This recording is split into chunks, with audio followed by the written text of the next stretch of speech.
Assalamualaikum warahmatullahi wabarakatuh. Salam bahagia Bapak Ibu guru hebat. Perkenalkan, nama saya Marlia.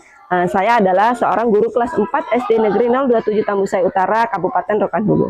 Pada kesempatan kali ini saya ingin berbagi praktik baik bagaimana saya menerapkan pembelajaran berdiferensiasi di kelas saya. Seperti kita ketahui bersama bahwa pembelajaran berdiferensiasi adalah pendekatan pengajaran yang berfokus pada pemenuhan kebutuhan, pemenuhan minat, dan gaya belajar setiap siswa dalam satu kelas. Dalam pendekatan ini, kita sebagai guru mengakui bahwa setiap siswa itu memiliki latar belakang, potensi, dan cara belajar yang berbeda, sehingga mereka memerlukan strategi pengajaran yang disesuaikan untuk mencapai potensi optimalnya.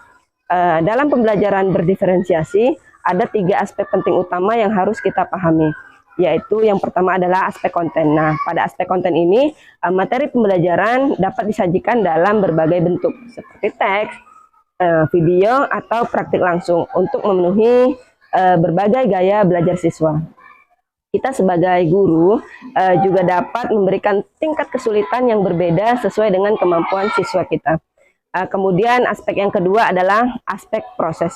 Nah, dalam aspek proses ini, dalam kegiatan belajar, kita sebagai guru itu menyediakan aktivitas yang berbeda bagi siswa berdasarkan kecepatan dan preferensi belajar mereka. Beberapa siswa mungkin memerlukan waktu tambahan atau latihan yang berbeda untuk memahami konsep tertentu. Sementara yang lain mungkin membutuhkan tantangan lebih lanjut. Kemudian pada aspek yang ketiga, ini adalah aspek yang tidak kalah penting Bapak Ibu, yaitu aspek produk. Nah, pada aspek produk ini adalah bagaimana cara siswa menunjukkan pemahaman mereka juga bisa bervariasi. Siswa dapat membuat laporan tertulis, membuat presentasi atau proyek visual, atau karya lainnya yang sesuai dengan kemampuan dan minat mereka. Nah, dalam pembelajaran berdiferensiasi ini, guru berperan sebagai fasilitator untuk membantu siswa sesuai dengan kebutuhan mereka, menciptakan lingkungan yang inklusif dan mendorong partisipasi aktif setiap siswa, kemudian bertujuan memberikan kesempatan kepada setiap siswa untuk mencapai hasil belajar terbaik sesuai dengan potensi unik mereka. Beberapa alasan utama mengapa pembelajaran berdiferensiasi menjadi sangat penting. Yang pertama adalah keberagaman siswa. Setiap siswa itu unik dan memiliki kebutuhan belajar yang berbeda. Dengan pendekatan berdiferensiasi, kita sebagai guru dapat mengakomodasi perbedaan tersebut sehingga setiap siswa itu memiliki kesempatan yang sama untuk sukses dengan kemampuan dan potensi mereka. Yang kedua adalah meningkatkan potensi dan partisipasi siswa. Pembelajaran berdiferensiasi ini memungkinkan siswa belajar sesuai dengan minat dan gaya belajar mereka. Ini dapat meningkatkan motivasi dan membuat mereka lebih terlibat dalam proses belajar. Kemudian pada alasan utama yang ketiga itu adalah mencegah kesenjangan belajar. Nah, mencegah kesenjangan belajar ini adalah tanpa pembelajaran berdiferensiasi, siswa dengan kemampuan berbeda mungkin tertinggal atau justru merasa tidak tertantang.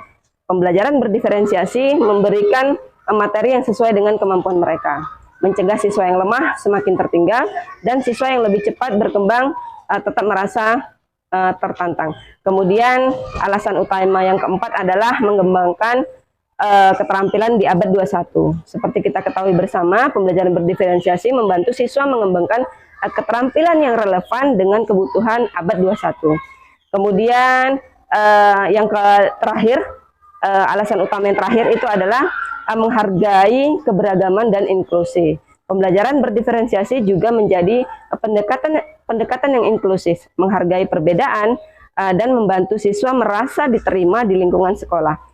Ini sejalan dengan tujuan pendidikan untuk membentuk lingkungan belajar yang adil dan responsif terhadap setiap individu. Pembelajaran berdiferensiasi memiliki 3 aspek penting utama, yaitu yang pertama adalah aspek konten. Pada aspek konten ini, materi pelajaran dapat kita sajikan dalam berbagai bentuk seperti teks, video, atau praktik langsung untuk memenuhi berbagai gaya belajar siswa. Kita sebagai guru juga dapat memberikan tingkat kesulitan yang berbeda sesuai dengan kemampuan siswa.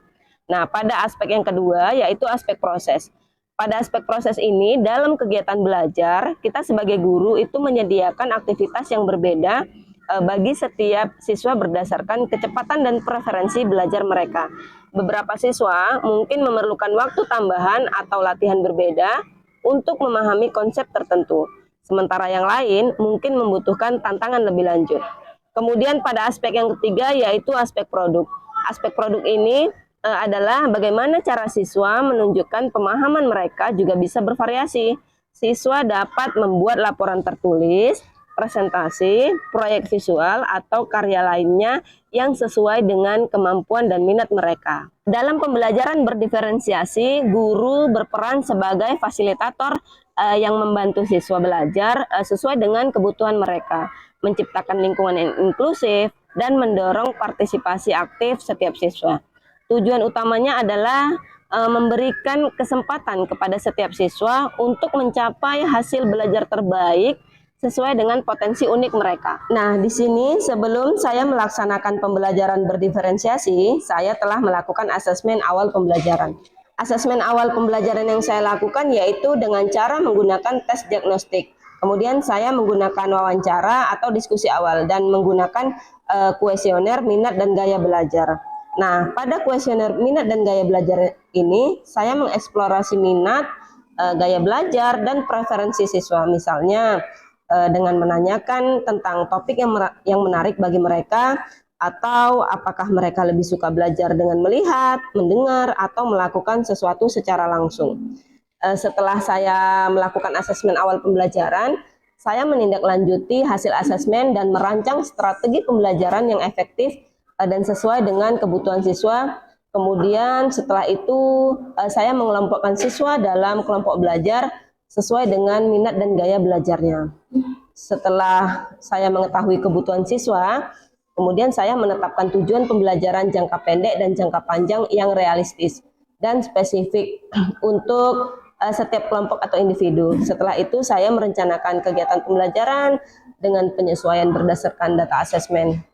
Modul ajar yang saya susun pun dapat mencakup variasi aktivitas belajar sesuai tingkat kemampuan siswa dan cara yang memungkinkan mereka mencapai tujuan pembelajaran yang sudah ditetapkan. Dalam pembelajaran berdiferensiasi, kita berupaya memahami dan menghargai keunikan setiap siswa, membantu mereka belajar sesuai dengan gaya, kebutuhan, dan potensinya masing-masing. Melalui pendekatan ini, kita menciptakan lingkungan belajar yang inklusif dan adaptif, di mana setiap siswa merasa didukung dan termotivasi untuk berkembang. Mari kita jadikan pembelajaran berdiferensiasi sebagai salah satu cara untuk menjembatani keberagaman di kelas, memberikan kesempatan yang adil bagi semua siswa untuk mencapai tujuan belajarnya. Dengan dedikasi dan komitmen, kita mampu mendorong tumbuhnya generasi yang lebih kreatif, percaya diri, dan berprestasi.